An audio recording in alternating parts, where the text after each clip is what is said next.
कांदा प्रश्नी केंद्राचा महाराष्ट्रासोबत भेदभाव। कर्नाटकच्या कांद्याला निर्यात शुल्कमधून वगळलं तर महाराष्ट्राचा कांदा पुन्हा एकदा पिछाडीवर पडण्याची चिन्ह। लासलगावमध्ये कांदा उत्पादक शेतकरी आक्रमक। खासगी बाजार समिती शेतकऱ्यांनी पाडली बंद तर कांद्यावरील 40% निर्यात शुल्क हटवण्याची केली मागणी। मराठवाड्यामध्ये दुष्काळाची भीषण स्थिती। मराठवाड्यातील अनेक छोटे मोठे प्रकल्प कोरडे ठाक तर जायकवाडीनं तळ गाठल्यानं मच्छीमार संकटात। राजधानी दिल्लीवर भीषण पाणी संकट। पाण्यासाठी लोकांची टँकरमध्ये धावाधाव। सोशल मीडियावर व्हिडिओ व्हायरल। पुणे ब्लड संचाकडून आव्हाडांची पाठराखण। भुजबळांनी आव्हाडांना सुनावलं नाही हे दुर्दैव। हसन मुश्रीफांकडून भुजबळांना घरचा आहेर। दिलीप मोहिते लोकसभा प्रचार संपताच भाजपचे केंद्रीय नेतृत्व ॲक्शन मोडवर। भाजप उमेदवाराकडे मागितला मतदारसंघांचा अहवाल तर ज्या आमदारांनी मदत केली नाही त्यांच्यावर कारवाईची शक्यता।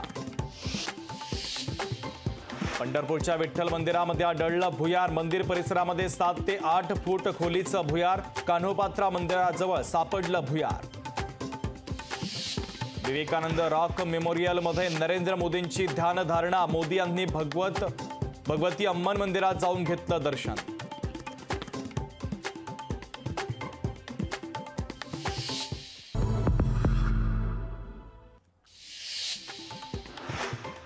केंद्र सरकार करणार गव्हाची आयात। रशियातून 30 लाख टन गव्हाची आयात करण्याची शक्यता। सूत्रांची माहिती। देशाला हुकुमशाहीच्या वरवंट्यापासून वाचवण्याची गरज। मनमोहन सिंग यांचा पंतप्रधान नरेंद्र मोदींवर हल्लाबोल। डॉक्टर प्रवीण गेडाम नाशिकचे नवीन विभागीय आयुक्त। राधाकृष्ण गमे निवृत्त झाल्यानं नवी नियुक्ती। मतमोजणीआधी सुहास दिवसे वादाच्या भोवऱ्यात। पुण्याचे जिल्हाधिकारी सुहास दिवसे यांच्या बदलीची मागणी। खेडचे प्रांताधिकारी जोगेंद्र कट्यारे यांची मागणी। नागपूरमध्ये राजू पारवेंच्या विजयाचे बॅनर। निकालापूर्वीच रामटेक लोकसभा मतदारसंघात लागले बॅनर तर पोस्टरमुळे चर्चांना उधाण। पंढरपूरला सरकारनं जाहीर केलेला निधी रखडला। मुख्यमंत्री शिंदेंनी जाहीर केलेला निधी रखडला। मागील वर्षी आषाढी यात्रेसाठी 5 कोटींची केली होती घोषणा। भाविकांनी विठ्ठल रुक्मिणीला दान केलेले दागिने वितरवण्याचा निर्णय। पंढरपूरच्या विठ्ठल रुक्मिणी मंदिर समितीचा मोठा निर्णय। छत्रपती संभाजीनगरमधून धक्कादायक माहिती समोर। संभाजीनगरमध्ये सरकारी बाबूंनाही मोफत धान्याचा मोह।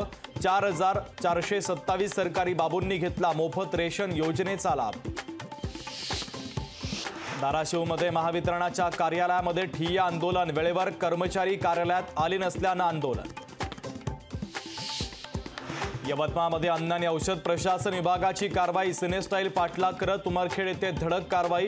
19 लाखांचा सुगंधित गुटखा केला जप्त। चंद्रपूर शहरातील कुंटणखाण्यावर पोलिसांची धाड। शहरातील एका अपार्टमेंटमध्ये सुरू होता प्रकार तर चंद्रपूर पोलिसांची रात्री कारवाई।